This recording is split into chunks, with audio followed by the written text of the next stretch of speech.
Today with me, I have Daniel Ross. Daniel is a young Christian conservative, satirical writer. Daniel, thanks for coming on. Could you just begin by Yeah, saying thanks, Jeremiah. a little bit more about what it is that you do, and how you came to do it? Sure. I would say that the Unwoken newsletter started a bit as a shower thought. So I was just thinking to myself, you know, in the shower, oh, wouldn't it be funny if I wrote this article about like a tech billionaire who offered free flights to Gaza, for queers for Palestine? Like, it's pretty wild, to be honest. A pretty ridiculous idea, and I thought, oh yeah, I'll write that out. And I shared it with some people in a CPAC Facebook group, and they seemed pretty interested in it. I will admit, though, it felt a little bit too savage. So I thought, okay, maybe maybe we'll take a bit of a step back here. But I like the idea that I can just write about silly stuff. So that's kind of where the idea for the Unwoken came from. And from there, I've basically just been writing articles ever since, and just been getting feedback from um, either people in the conservative space or people at my church, basically. Yeah. And so you mentioned it was more of a shower thought, I guess. But Yeah. why have you decided to continue doing it, and what's the motivation for it, would you say? Yeah. It's interesting. It'd be nice to say it's like this. I have this sort of glorious plan behind it, but sometimes I just like writing funny stuff. But at the same time, I think this could be a vehicle to get people thinking about the wider issues in society, right? I think I have quite a conservative audience at the moment, but I guess there's always a chance it could spill over into other groups, kind of like what the Babylon Bee did.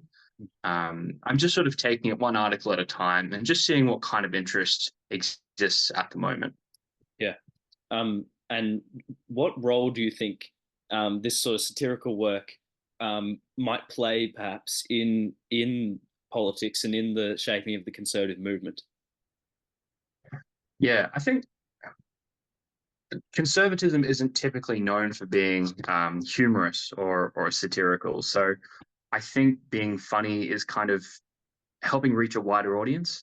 Yep. I think we're sort of in a culture of wanting to be entertained and just wanting to do just to have fun, I guess. So I think that satire is kind of a good way to bring a message to people, provided like it's done in a way that um, well, I want to make sure that what I'm doing honors God, but I still think that it's a good way to get a message across.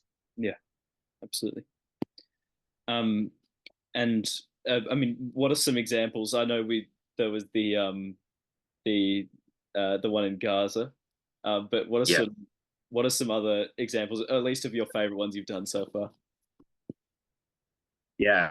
So one of them that I quite liked was it's called Hamas thanks Western intellectuals at Office Christmas Party, and I basically got this AI image, and I got a bunch of people who look like they were from Hamas around a table, like a selfie you'd have at a party, and they all had Christmas hats on. So that was good, and they basically just thanked like Western intellectuals for helping them in their goal of exterminating a certain group of people. So, obviously, I'm not condoning Hamas. I'm just pointing out that Western intellectuals seem to be supporting groups that I'm not sure if people fully understand the ramifications of what they're supporting sometimes. And I think that's kind of what the Unwoken really likes to get out there is like you look at an article and you're like, that's absurd.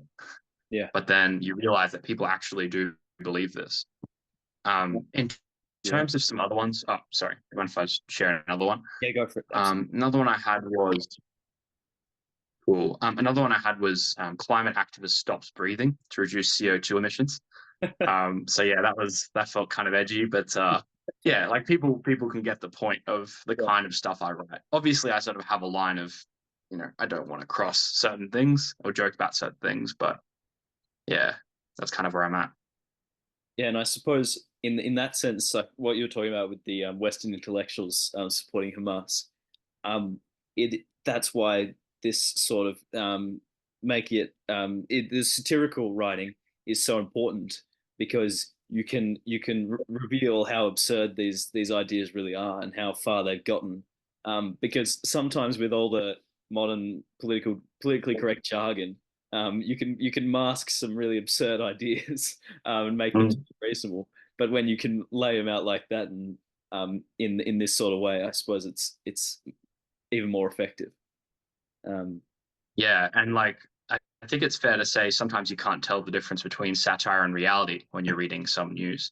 So um, I, I guess what I find funny about some of the stuff I do is like you can't tell if it's like obviously the audience knows it's satire, but like Joe Blow off the street might go, "Ooh, did that actually happen?" So Yeah. yeah, No, I was listening to one American political commentator once, and he was saying one of his favorite things to do is when he hears like anything from the news, he has to guess whether it's or he just gets an anonymous news article, and then he has to guess yeah, whether it's Babylon B or whether it was an actual news article. I yeah, think he actually did a particular episode where they were just his producers gave him anonymous ones, and then he'd have to guess which one it was. yeah. Okay, yeah. That's so difficult. Funny. Um, but I mean, later on, I might, if that's all right, I might get you to. I mean, I'll give you some time to prepare it, but I might get you to read your latest one. Um, but Okay. just how do you think, in terms of your faith, how do you think we can Mm. get more young Christians like you and I involved in politics? Is perhaps this satirical method, is that a good way of getting young people involved, especially? Um, like first, I probably just want to say that like to frame the context around my faith. So like Acts 2:38 is a really important scriptural verse to me. And I think I encourage everybody to have a read of that. But in the broader sense, I think if your audience wants to get involved in politics, it's going to be specific to what they are good at, right? I'm not saying everybody should do satire or not just because I'm doing it, but you know, or become a politician or get in policy. Yeah, I think people just need to understand what skills they have and use them to the best of their ability. But I suppose one motivation I would say is if you don't get into politics, other people will get into politics, and those people may not have your best interest at heart. And they might end up deciding some very important parts of how you live your life. And as someone who's fairly independently minded, I don't really I feel like I have to get involved, if that makes sense. yeah. Yeah. Obviously the conservative movement broadly, I think across the West is obviously maybe not in decline, but at least we're losing a lot of battles and losing a lot of ground. Um, how do you kind of how do you keep going with this sort of work, knowing that it might not be super popular, especially in the mainstream, and knowing that you're definitely fighting an uphill battle? How are you able to keep yourself going in that? Um, I know what you mean by saying that it's there conservatives are losing a lot of battles, but in a way, I feel that there's a lot of ground that the left has ceded just by being very foolish. So in a way, I feel like I'm sort of riding a wave. I don't necessarily know what the future holds, but um, a lot of this sort of leftist lunacy, I don't know if there will be as much of it in future as we might be seeing at the moment. I think there will be sort of a some kind of return to traditional moral values, whether that be 2000s traditional or whether that's maybe further back more Christian values. This wokeness stuff probably can't. It eats itself basically. So we'll just see what happens. Although you might run out of things to talk about at that point. That's true, but hopefully I've become more financially independent by that point. So, but still, I'm sure there are things to have a joke about. So, We'll see how woke they can go. yeah, and I'll help them. um, Don't but get ideas. Yeah. so I mean, we talked about why uh, how we can get young Christians involved. Um, Mm. is Do you think it's I guess this is sort of the same question, but if you had anything else to add, but do you think why do you think it's important for this to happen?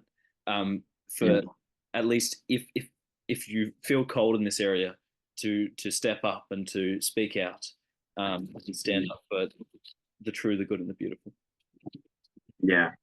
I mean, from one perspective, I sort of address the if you don't do it, other people will. And, those people might not have your best interest at heart. I mean, I think it's just about promoting Christian values. I think if you want to see the kind of like if you're in a world, people tend to want to shape the world the way they see it, right? So I think politics is a very good avenue for doing that. If you don't want you know abortions to be a thing, you can campaign against that. If you want to see DEI stuff go away, you have to do something about it, and politics is a way to get involved with that. I suppose what I'm doing is politics adjacent, but it's about the kind of world you want to see, and I guess that's sort of how I would frame it. Yeah. Now, did you have the latest article available for us to read here? Yeah, feminists let the boys fight World War III. Is that the one you're talking about? Yes, that's it. Yeah. Okay, cool, awesome. But I'll have a read. Let's have a read. So Sydney, Australia.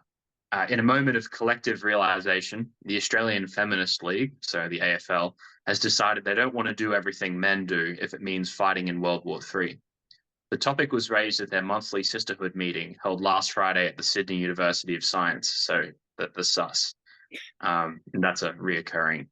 I sort of like to create reoccurring characters and places. So let's say like World War III happens, began Janice Brooklyn, chairwoman and unofficial conversation starter. Are we fighting with the boys? The statement sparked murmurs and discussion from the crowd, as well as some laughter. One woman who resembled Thelma from Scooby-Doo responded, "If it's in our best interests, we should do it. We should leverage them as an ally to further our cause. No sacrifice is too great for our liberation." Some members approved, while others doubted the strategy. "I think we should let the boys fight it," said one woman. "If we let them fight it, it weakens the patriarchy and makes it easier to achieve our goals." A large portion of the crowd cheered in response. "Woo, yeah, girl," yelled a distinctly masculine voice. "Well, it sounds like we have our answer," announced Janice in a self-congratulatory tone.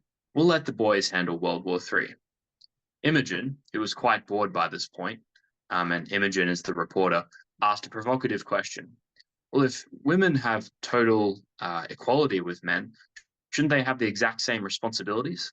The room went from murmur to completely silent. Suddenly, as if on a swivel, the girls snapped back to face Imogen at the back of the room, looks of contempt covering their faces. Imogen had not felt this insecure since high school. And just wanted to clarify that the reporter there is Imogen Neri is her name. So the reporter wasn't allowed because he was male, so we had to send a female in there. So Imogen Neri. And she'll pop up in a few more articles, I'm sure. Yep. Yeah, and I do have to ask, will there be, I mean, this might be, we might have to wait and see, but will there be any articles on in regards to Australia Day or anything like that coming up? I've been thinking about it, yeah. I just haven't quite got the right angle at the moment, but yeah, I mean, I've got 10 days. These things can take only an hour or two if I'm really inspired by something. So I'm sure something will come up. And yeah, I'd encourage the people already subscribed. Yes. I'd encourage people already subscribed to look out for it. Sorry, Jeremy. No, that's my bad. But on that note, how do you get the inspiration for the different articles? I know we talked about like why you decided to do the articles, but the ideas that you get, do you just get them from observing things that are happening, or does it take a bit more creativity than that? It kind of depends. Like, I remember in one case, I was watching a Michael Knowles, like a Michael Knowles segment, and he's like, "Oh, do you think they would pay women less? Oh, sorry, if women were definitely being paid less in terms of the gender pay gap, why wouldn't they just hire all women?" So that became the inspiration for the next article, which basically talks about a bank firing all the blokes. because they get 16% cheaper labor with women. So yeah, that's I've probably just given away a bit much, but that's one example. Yeah. Sometimes it's just a mix of like just messing around with ideas and like, what if this happened? I don't know. I've got a pretty abstract mind, I would say. So anytime I come up with something, I put it into Substack and then just like put a draft title, and then maybe I'll come back to it at a later stage. Yeah, yeah. And I mean, just finally, I know this has been a relatively quick, and we've been going through these questions quite quickly. But where can people find your work, and how can they support what you do? Yeah, so I've got a URL called theunwoken.com.au. So there you can basically find my newsletter. From there, you can actually subscribe. So, we do a weekly article at the moment that we might do more with it in future. I'm just trying to grow the subscriber count. We also have a Twitter account as well, which is a little bit dormant at the moment, but might start growing that. And also, I have a Telegram. So I'm sure your viewers will be able to see it on the screen when this airs. Yep. Well, thanks so much for your time, Daniel. It's been a pleasure to interview. Yeah, no worries. Thanks, Jeremiah. Appreciate it.